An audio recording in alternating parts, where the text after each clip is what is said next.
Voilà, avec mon épouse, nous rendons grâce à Dieu de nous permettre de vous revoir. Ça fait un petit moment que nous sommes venus. Malheureusement, je viens à vous avec un handicap parce que ça fait 3 mois environ que j'attends que ma voix revienne. Et elle a du mal à revenir.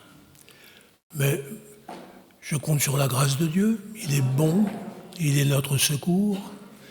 Je compte sur sa grâce pour pouvoir terminer ce que j'ai à vous dire ce matin, puis dire aussi quelques mots cet après-midi dans l'évangélisation.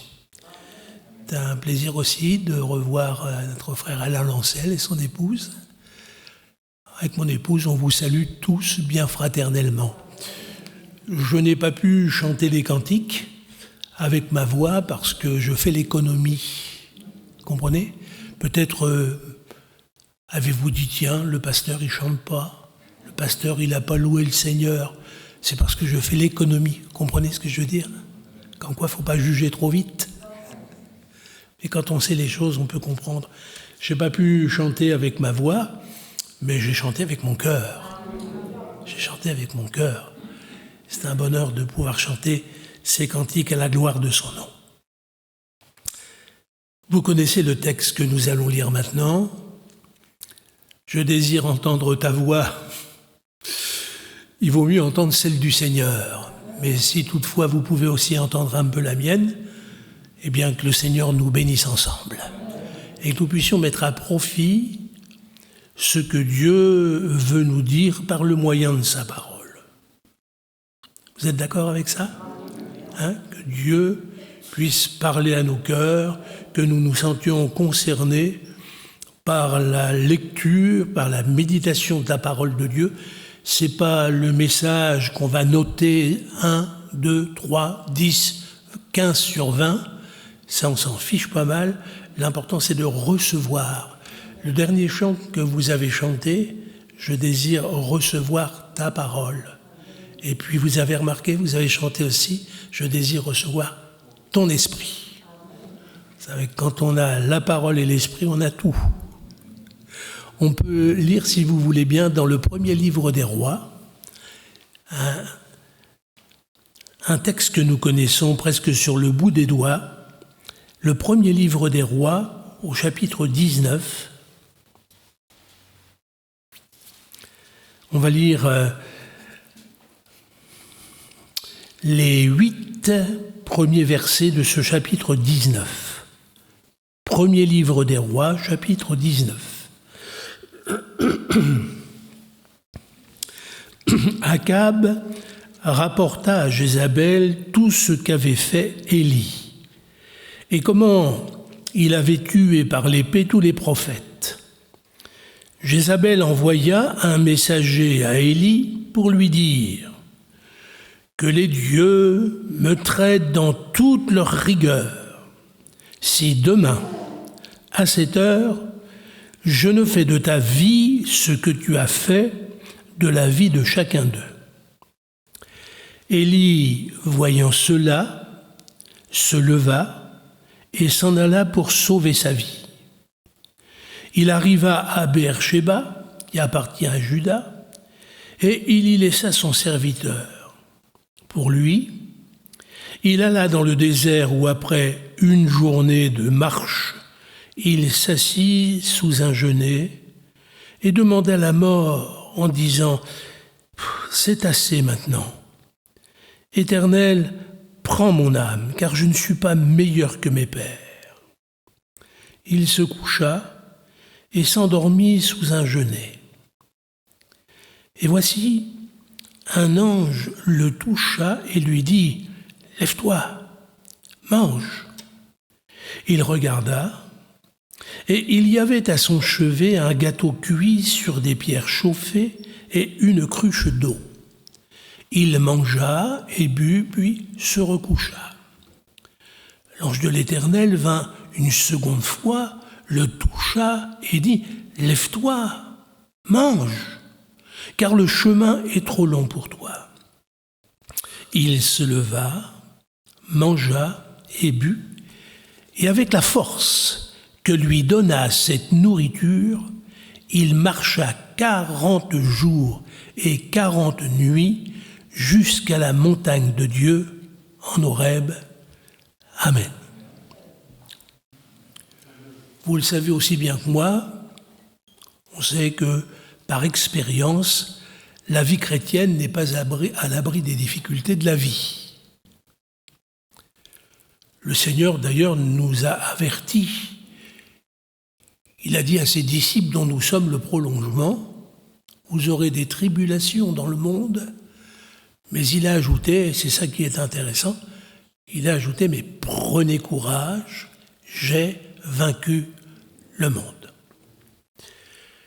Dans la vie chrétienne, nous le savons aussi par expérience, il y a des hauts, et puis aussi, il faut le dire simplement, il ne faut pas se cacher, il faut dire la vérité, il y a des hauts dans la vie chrétienne, il y a des sommets, puis il y a aussi des bas.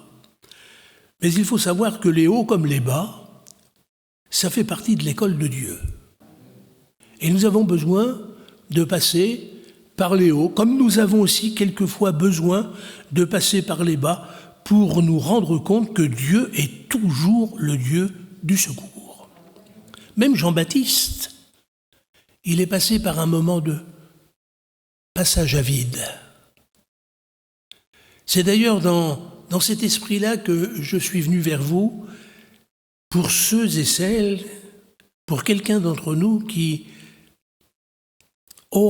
semblerait avoir comme un passage à vide. Ça peut arriver un moment de fatigue, un moment de lassitude, ça peut arriver aussi. Un moment de passage à vide, c'est même arrivé à Jean-Baptiste. Pourtant, Jésus a dit de Jean-Baptiste que parmi ceux et celles qui sont nés de femmes, il n'en est pas de plus grand que lui, pour vous dire. C'est pas n'importe qui, Jean-Baptiste. Mais il a eu un moment de doute, il a été attaqué lorsqu'il était derrière les barreaux de sa prison. Il a été attaqué par le doute, il a eu un passage à vide au point d'avoir demandé à quelques-uns de ses disciples de se rendre vers Jésus pour lui demander « Es-tu bien celui qui devait venir ? Ou devons-nous en attendre un autre ?» Pourtant, c'était bien Jean-Baptiste qui, sur les rives du Jourdain, a vu Jésus arriver à lui pour être baptisé. Vous vous souvenez ? Et qu'est-ce que Jean-Baptiste a dit de Jésus ? « Voici l'agneau de Dieu qui ôte le péché du monde. » Donc il était convaincu que Jésus était bien le Messie, mais derrière les barreaux de sa prison, il a eu un moment de doute, il a eu un passage à vide au point qu'il a envoyé une ambassade vers Jésus. C'est arrivé aussi à Timothée. Pourtant, Timothée, il a été à bonne école. Comme Saul de Tarse a été en quelque sorte instruit au pied de Gamaliel, Timothée, il a été instruit au pied de l'apôtre Paul. Mais lui aussi, Timothée, ben oui, Élie, Jean-Baptiste, Timothée a eu un moment de passage à vide, au point que l'apôtre Paul s'est vu obligé de lui écrire. Et dans sa lettre, il lui dit « Je t'exhorte, Timothée, à ranimer le don qui est en toi et que tu as reçu par l'imposition des mains. » Timothée avait encore de la flamme, mais elle n'était plus ce qu'elle avait été. Il y a eu un moment de flottement. Pour reprendre mon expression, il a eu un temps de passage à vide. Eh bien, Élie, lui aussi, une des plus grandes figures de l'Ancien Testament avec Moïse, lui aussi, en quelque sorte, il a connu un temps de passage à vide et on connaît la cause. Il suffit de lire le chapitre 18, le chapitre qui précède. Jézabel, la femme du roi Akab, était une femme affreusement impie, qui voulait se venger de la mort de ses 850 prophètes dont Élie avait été la cause lorsqu'il les défia sur la montagne du Carmel. Alors, déterminée d'en finir avec la vie d'Élie, elle lui fit envoyer ce message qui disait, et on l'a lu dans notre texte, que les dieux me traitent dans toute leur rigueur, si demain, donc il ne restait plus que 24 heures à vivre pour Élie, si demain, à cette heure, je ne fais de ta vie ce que tu as fait de la vie de mes prophètes. Le message a bouleversé, dans le mauvais sens, le prophète Élie. Il a été ébranlé. À l'ouïe de ce message, tellement ébranlé, pourtant c'est pas n'importe qui, Élie. Grande figure de l'Ancien Testament, qui n'a pas connu la mort, qui a été enlevé. Mais il a tellement été ébranlé par ce message macabre qu'il a voulu en finir avec sa vie de prophète. Et pas seulement avec sa vie de prophète, mais il a voulu en finir avec sa vie tout court, puisqu'il dit au Seigneur, c'en est assez, Éternel, c'en est assez, je veux mourir, parce que je ne suis pas meilleur que mes pères. En quelque sorte, c'est déjà pas mal. Il confesse qu'il n'était pas meilleur et qu'il n'était pas plus fort que les autres. Pourtant, pendant un moment, il n'est pas impossible qu'il l'ait pensé. Quand il dit à Dieu, tu sais, Éternel, tu sais, les fils d'Israël, ils ont abandonné ton alliance, ils ont renversé ton autel, ils ont tué tes prophètes, mais moi, Seigneur, je suis resté moi seul. Il n'est pas impossible qu'il pensait être le plus grand, le plus fort et le meilleur en Israël. Mais excusez l'expression, puis oubliez-la, on est entre nous. Hein. Le Seigneur lui a rabattu le caquet. Il m'a dit, tu penses ça, et lui, tu penses, je suis resté moi seul. Comme si, n'est-ce pas, il était la 4e personne de la Trinité. Le Seigneur lui dit, mais je m'en suis réservé 7000 en Israël. 7000 qui n'ont point fléchi le genou devant Baal et dont la bouche ne l'a point baisé.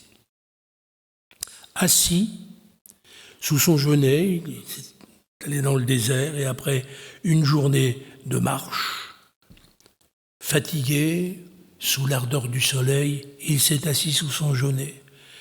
Et on voit Élie, voilà. Il n'est plus l'homme de l'esprit qu'il avait été. Il n'est plus l'Élie qu'on connaît, qui à sa seule prière était capable d'ouvrir et de fermer le ciel pour faire tomber la pluie ou pour la retenir. Il est méconnaissable. Il n'est plus non plus l'Élie qui a ramené à la vie le fils de la veuve de Sarepta. Vous vous en souvenez? Il venait de mourir, mais Élie l'a ramené à la vie.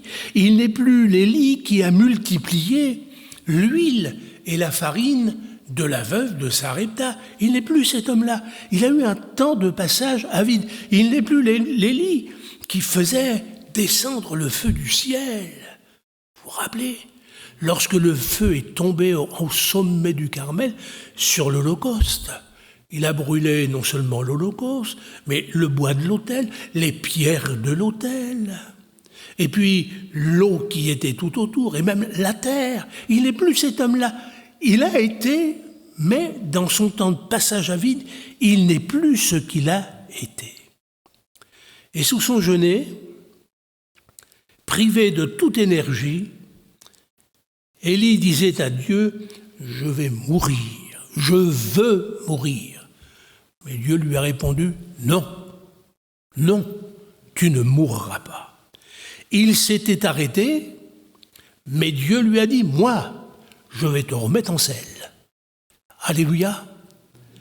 Épuisé, Élie avait fini par se coucher, mais Dieu a dit, « Moi, je vais te relever. » Élie s'était endormi sous son gelé, Mais Dieu a dit, moi, je vais te réveiller. Mes frères et mes sœurs, réalisons-le encore ce matin avec foi. Dieu n'est pas le Dieu de la chute. Il n'est pas le Dieu qui arrête. Il n'est pas le Dieu qui fait tomber, il est le Dieu qui relève. Il n'est pas le Dieu qui affaiblit, il est le Dieu qui fortifie. Il n'est pas le Dieu qui accuse, il est le Dieu qui pardonne. Il n'est pas le Dieu de la mort. Éternel, c'en est assez, maintenant je veux mourir. Allez, reprends-moi. Il n'est pas le Dieu de la mort, il est le Dieu de la vie.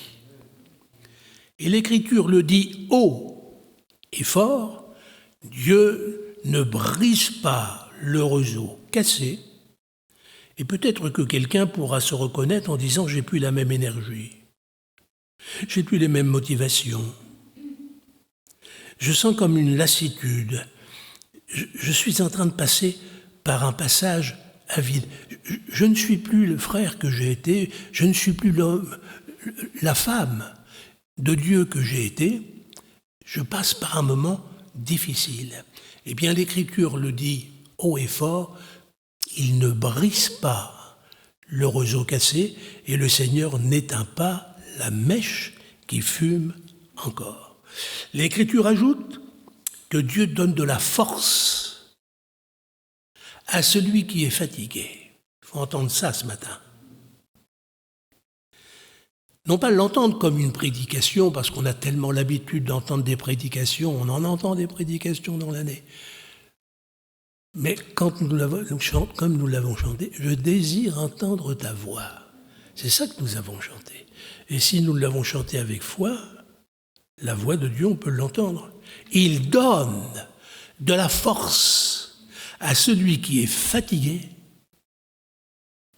Et l'Écriture ajoute, il donne de la vigueur à celui qui en manque.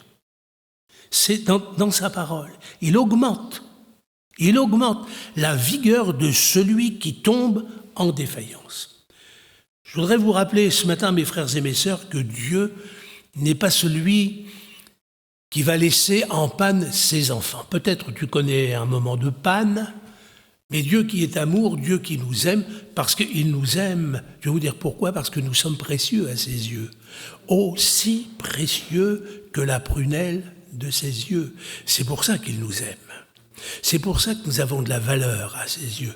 Et parce qu'il nous aime, parce que nous avons de la valeur à ses yeux, Dieu n'est pas du genre à laisser ses enfants en panne, loin de là. Il est le Dieu du secours. Il est le secours par excellence quand tout vient à y manquer.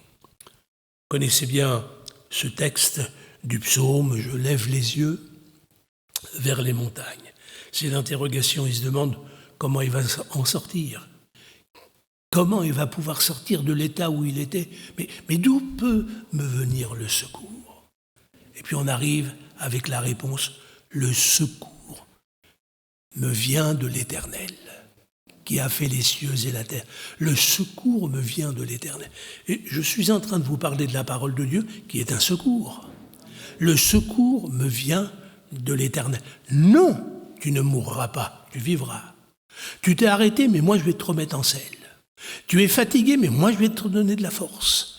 Tu es sans vigueur, mais je vais te redonner de la vigueur. Alors, lève-toi.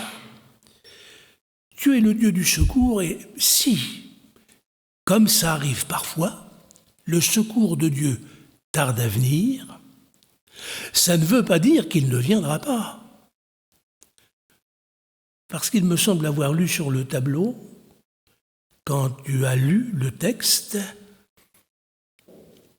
il est bon, lamentation de Jérémie, il est bon d'attendre en silence le secours de l'Éternel. Le secours de Dieu peut tarder, mais vous savez, Dieu a une heure, et l'heure de Dieu, ce n'est pas la nôtre. Donc il faut patienter dans la foi, attendre le secours de Dieu dans la foi, il viendra. Il est bon de l'attendre en silence parce qu'il viendra. Dans le désert où Élie se rendit, il n'y avait pas une âme qui vive.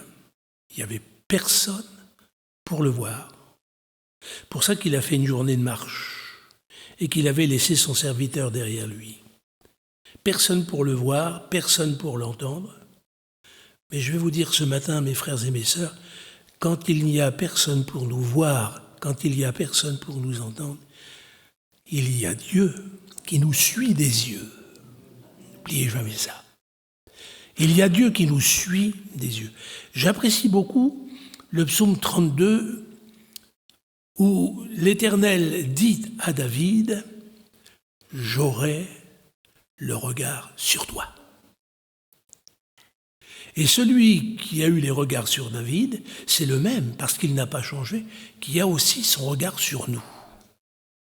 Vous pouvez vous cacher sous terre, vous pouvez vous cacher derrière un épais mur de béton, vous pouvez tout ce que vous voulez, mais le Seigneur, lui, parce qu'il nous aime, que nous sommes précieux à ses yeux, il nous suit des yeux, il ne nous quitte pas des yeux. Pour Élie, comme d'ailleurs ce fut le cas pour Agar, vous vous souvenez, elle aussi, elle s'était égarée dans le désert. Et le secours de l'Éternel est venu pour elle par le moyen d'un ange. Vous connaissez le texte dans le livre de la Genèse. Vous savez, Agar, la servante d'Abraham, qui s'était égarée dans le désert avec son fils Ismaël. Alors, pour Élie, comme ce fut le cas pour Agar, Dieu lui a envoyé du secours au travers d'un ange. Je voudrais vous dire que le secours de Dieu n'est pas uniforme. À chaque fois que nous sommes en panne, le Seigneur ne va pas nous envoyer un ange, parce que le secours de Dieu, il est diversifié. Tantôt, il peut se manifester d'une manière, tantôt, le secours de Dieu peut se manifester d'une autre manière. Déjà, Élie, il avait connu le secours de Dieu par la voie des airs. Rappelez, quand il était au torrent de Kérit, il n'y avait pas de boutique pour acheter de la nourriture, mais Dieu avait ordonné aux corbeaux de le nourrir de pain et de viande le matin et le soir. Le secours de Dieu est venu il a connu déjà le secours de Dieu, Élie, par le moyen des airs. Pour Jonas, le secours de Dieu est venu par la voie de la mer. Vous connaissez son histoire, par la voie de l'énorme cétacé. Je vais même vous dire ceci, mes frères et mes sœurs, ça va peut-être vous faire sourire, mais le Seigneur peut même se servir des rats. Les rats. Ah ben ça alors. Ah bon. Je me souviens avoir entendu le frère Daniel Quintin, le pasteur, Alain, tu l'as connu, Daniel Quintin, hein, ma sœur, vous l'avez connu aussi. Je me souviens de l'avoir entendu nous raconter cette anecdote. Il avait loué un local pour prêcher l'Évangile. Il avait donc loué ce local, mais il y avait des occupants à l'intérieur. Et les occupants, ils tardaient à partir. Hein. Alors le pasteur Daniel Quintin dit « Moi j'ai loué le local, je voudrais bien avoir le local pour prêcher l'Évangile. » Mais ils avaient du mal à partir, Puis il est arrivé qu'une nuit, il y a eu dans la maison une invasion de rats. Une invasion de rats, au point que ceux qui occupaient le local sont partis en toute vitesse. Pas formidable, ça? Il n'y a rien qui soit étonnant de la part de l'Éternel. Rien. Le secours de Dieu peut venir tantôt d'une manière, il peut venir aussi tantôt d'une autre. Dieu ne voulait pas, en tous les cas, voir Élie découragé, le voir couché sous son genêt, et il voulait, comme c'est le cas pour quelqu'un ce matin, le voir debout et marcher, parce que Dieu n'en avait pas fini avec Élie. Il avait une triple mission à lui confier. Et si vous connaissez le texte, il fallait qu'Élie puisse oindre Hazaël pour roi de Syrie, Jéhu pour roi d'Israël et Élisée comme prophète à sa place. Élie voulait mourir, Élie voulait en terminer non seulement avec son ministère de prophète, mais avec sa vie. Mais le Seigneur a dit non, tu ne mourras pas, tu vivras. Je vais te donner de la force et je vais même, parce que j'en ai pas fini avec toi, je vais te confier une triple mission. Au cas où ce matin quelqu'un passerait par un moment de passage à vide, au point peut-être même de vouloir arrêter son service dans l'Église, d'arriver que quelqu'un, un peu découragé, fatigué, a dit « Oh, bon, j'ai fait ça pendant 1 an, j'ai fait ça pendant 5 ans, j'ai fait ça pendant 10 ans, j'ai un peu comme le désir d'arrêter. » Eh bien, sache que le Seigneur a encore et toujours besoin de toi, et il te donnera l'énergie nécessaire pour continuer à accomplir ton service. Comme Élie, Dieu a encore des choses à faire avec toi. À panne spirituelle, remède spirituel. Le Seigneur a envoyé l'ange. L'ange apporta à Élie un gâteau de pain, galette de pain, et une cruche d'eau. Vous savez, le pain et l'eau, c'est quand même 2 éléments de base de notre alimentation qui nous permettent de rester en vie. 2 éléments essentiels. Mais je veux comprendre, puisque on est dans un cadre spirituel dans les Écritures, que le gâteau de pain que l'ange avait déposé au chevet d'Élie n'était pas du pain du boulanger, c'était pas du pain d'en bas, et pour cause. Dans le désert, il n'y a pas beaucoup de boulangeries, pour même dire il n'y en a pas du tout. C'était donc pas du pain du boulanger, mais c'était du pain du ciel. L'ange est descendu avec le gâteau de pain dans sa main, en quelque sorte, si vous voulez le comprendre. De même que l'eau. L'eau n'était pas de l'eau stagnante dans le désert, de l'eau à température du désert, pas du tout. Dans la cruche, c'était de l'eau rafraîchissante, vivifiante, de l'eau fraîche qui pouvait régénérer Élie dans ses forces. Or, symboliquement parlant, restons sur le domaine spirituel, qu'est-ce que c'est que le gâteau de pain, qui est la base de l'alimentation pour nous maintenir en vie? C'est la parole, le pain de vie qui nourrit notre âme, de laquelle vient notre foi. Et la parole non seulement suscite la foi, mais elle l'entretient. Donc le gâteau de pain, symboliquement, est l'image de la parole de Dieu, comme l'eau de la cruche, c'est l'image de l'Esprit. Vous savez que le Seigneur a parlé du Saint-Esprit comme des grandes eaux, des eaux qui débordent même, des eaux qui coulent, des fleuves qui jaillissent. Symboliquement, l'eau fraîche, l'eau vivifiante, l'eau qui tonifie, l'eau qui régénère, est l'image du Saint-Esprit. Mais il faut savoir que dans le secours de Dieu, il y a 2 parts à faire. Il y a la part de Dieu. La part de Dieu, c'était d'avoir envoyé l'ange et d'avoir préparé et apporté le gâteau au chevet d'Élie. Ça, c'était la part de Dieu. Mais il restait la part d'Élie à faire. Et la part d'Élie, c'était de se lever, c'est ce que l'ange lui dit, lève-toi, mange et bois. Je voudrais vous dire que l'ange ne pouvait ni manger ni boire à la place d'Élie. La responsabilité, la part d'Élie, il devait la faire. Lève-toi, mange et bois. J'ai réfléchi là-dessus et je dis, puisque le gâteau de pain, c'est la parole de Dieu, l'eau, c'est le symbole même de l'esprit, il fallait pas seulement qu'Élie regarde à son chevet le pain, le regarder en disant comme il est beau le gâteau, mais il fallait que le pain, il le mange et que ça rentre à l'intérieur de son corps. D'accord ? Ça me fait penser à la parole parce que c'est la même chose. C'est la même chose. de regarder simplement la parole, de la parcourir un peu furtivement avec ses yeux, ça ne donnera pas grand-chose. Elle restera même lettre morte. Mais si vous la lisez avec attention et que vous la recevez, pour reprendre les paroles du cantique, et si vous recevez ce que vous lisez avec foi dans votre cœur, qu'est-ce qui se passe? Eh bien, la parole qui est vivante, elle sera aussi agissante. Amen. Élie ne devait pas seulement regarder le gâteau, regarder la cruche, parce que ça ne lui donnait pas grand-chose.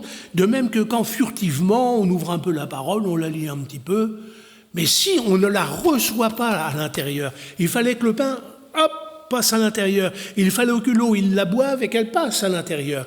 Eh bien, c'est la même chose. Il faut que nous recevions la parole. C'est important le verbe recevoir dans les Écritures. Jésus disait à ses disciples dont nous sommes le prolongement, « Recevez mes instructions, car je suis doux et humble de cœur. » Recevez.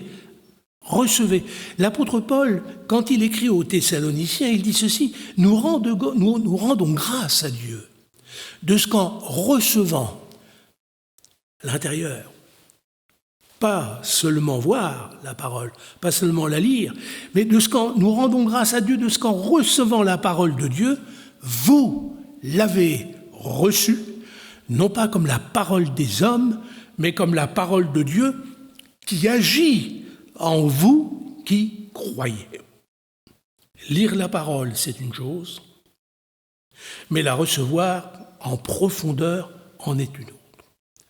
Quant à l'eau de la cruche, non seulement il fallait qu'il mange le pain, mais qu'il boive de l'eau de la cruche. Je vous l'ai dit, c'est l'image symboliquement de l'esprit, et l'esprit de Dieu, dans les Écritures, il est appelé l'esprit de vie, l'esprit de force. Alléluia. Esprit de force. C'est important. Et le gâteau mangé et l'eau bue permirent à Élie de se lever et de continuer la route, lui qui voulait s'arrêter, lui qui voulait mourir. Et l'Écriture nous dit qu'avec le pain et l'eau qu'il a ingéré à l'intérieur de son corps, qu'il a reçu dans son corps, ça lui a permis de faire une marche de 40 jours et de 40 nuits jusqu'à la montagne de Dieu en Horeb. C'est pour vous dire. C'est pour vous dire. Comment la parole de Dieu, quand on la reçoit avec foi, comment elle agit en nous, qui croyons, comment l'eau de l'esprit que nous buvons à longs traits, je veux boire à longs traits aux sources de la paix. Vous connaissez certainement ce petit cœur-là. Mais ce sont deux éléments de base qui peuvent nous remettre en selle. Et je voudrais dire à quelqu'un ce matin, un frère et une sœur, qui peut-être secrètement passe par un temps de passage à vide, on ne le dit pas toujours, Je dis qu'il y a des hauts et des bas dans la vie chrétienne, mais quand on est capable de recevoir la parole avec foi et l'agir, quand on est capable de chercher à être rempli du Saint-Esprit, c'est un esprit de vie et c'est un esprit de force. Jamais Élie, auparavant, aurait pensé être capable de marcher pendant 40 jours et 40 nuits jusqu'à la montagne de Dieu. Il a dû s'étonner lui-même. Mais avec cette force que lui donna le pain, cette force que lui donna la cruche d'eau, ou plutôt l'eau de la cruche, il a marché 40 jours et 40 nuits. L'Écriture a raison. Il n'y a rien d'étonnant qui vienne de la part de l'Éternel.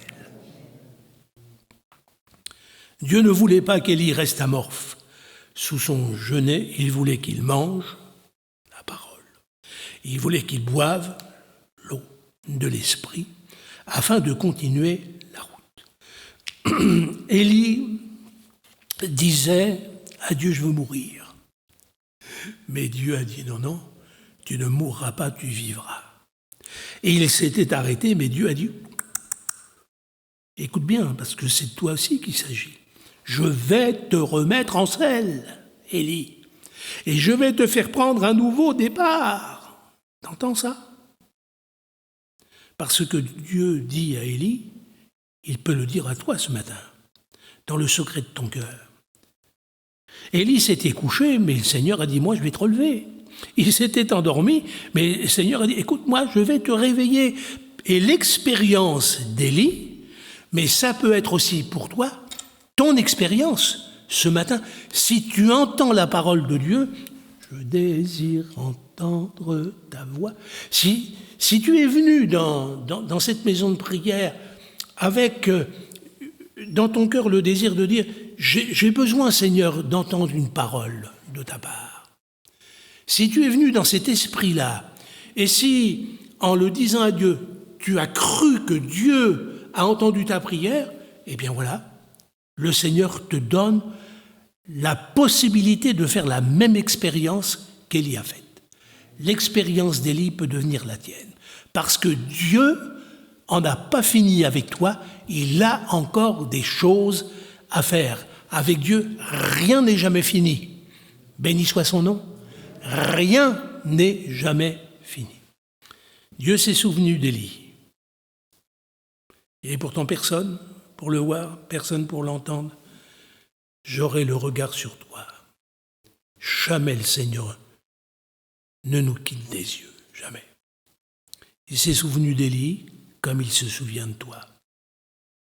J'aime beaucoup, quand je dis que le Seigneur se souvient de nous, j'aime beaucoup ce que dit le prophète Ésaïe, enfin, ce qui est écrit dans le chapitre 49, vous connaissez le texte, dans Ésaïe. Il est écrit ceci, vous connaissez le texte, une femme, oublie-t-elle l'enfant qu'elle allait? N'a-t-elle pas pitié du fruit de ses entrailles? Vous connaissez le texte? Eh bien, quand elle l'oublierait, moi, dit l'Éternel, je ne t'oublierai point. Voici, je t'ai gravé sur mes mains. Gravé, pas écrit. Parce qu'avec le temps, les écrits s'effacent. Mais quand on grave quelque chose, c'est indélébile. Même le temps n'y peut rien. Je t'ai gravé sur mes mains. Et pourquoi les mains? Eh bien, je vais vous dire, parce que nos mains sont en permanence sous nos yeux toute la journée. Il est impossible de les oublier un seul instant. Oui ou non? Eh bien, voilà l'image. Le Seigneur ne peut pas t'oublier. Là, il t'a gravé dans ses mains. Et ce matin, reprends courage. Ce matin, ne baisse pas la tête, ne courbe pas le dos. Laisse-toi interpeller par le Seigneur. Laisse-toi interpeller par l'expérience d'Élie, parce que ça peut devenir la tienne. Et tu peux repartir de la maison de prière fortifié. Il y a deux éléments essentiels. Le Seigneur ne t'en donne pas une collection en disant « je vais te faire ci, je vais te faire... » Non, non, non, non. Il y a la parole et l'esprit. Et quand on a la parole et quand on a l'esprit, quand on les reçoit, c'est pleinement suffisant. Oui ou non? Absolument. Alors mon frère et ma sœur, comme pour Élie, le Seigneur ne t'oublie pas. Il sait, il connaît le chemin par où tu passes, il le sait. Et comme il ne fait exception de personne, ce qu'il a fait pour Élie, Dieu a aussi le désir de le faire pour toi. Si toutefois tu veux bien faire ta part. Je l'ai dit, dans le secours de Dieu, il y a deux parts. La part de Dieu, il y a la part d'Élie, il y a aussi ta propre part. Que le Seigneur te bénisse. Que tu n'oublies pas ce que Dieu a fait pour Élie, ce que Dieu veut aussi faire pour toi, parce qu'il ne fait exception de personne. Dieu a aimé Élie comme il t'aime aussi du même amour ce matin. Et le Seigneur peut te faire prendre dans cette maison de prière, dans un petit moment de culte comme ça, un nouveau départ, afin que tu n'abandonnes pas ton service, mais que tu le reprennes, et que tu puisses le continuer à servir avec des forces renouvelées. Est-ce qu'on peut tout simplement prier ? Tout simplement prier pour que le Seigneur puisse faire produire du fruit à sa parole dans nos cœurs. Seigneur, c'est une grande bénédiction que tu nous as faite en nous laissant ta parole. Elle est esprit et vie. Elle est puissante, elle est agissante. Et Seigneur, merci de nous avoir laissé dans ta parole cette expérience du prophète. Eh bien, pour quelqu'un encore ce matin, puisque tu nous suis des yeux, tu ne nous quittes pas, regarde un frère, regarde une sœur, un de tes enfants ce matin, qui peut-être est fatigué, qui marche d'un pas pesant, qui peut-être se demandait s'il allait continuer son service. Seigneur, que ton esprit descende dans son cœur, que ta parole puisse porter du fruit dans son cœur. Si quelqu'un l'a reçu ce matin, alors qu'elle porte du fruit dans la vie d'un frère, d'une sœur, de plusieurs, peut-être de ceux qui se sentent concernés. Je te remercie parce que l'Écriture dit que ta parole ne revient jamais à toi sans avoir produit son effet. Merci donc pour les moments que tu nous as donnés de plonger nos regards dans les Écritures. Merci pour le pain de vie. Merci pour l'eau de l'Esprit. À ton nom soit la gloire, Seigneur, dans tous les siècles des siècles. Amen.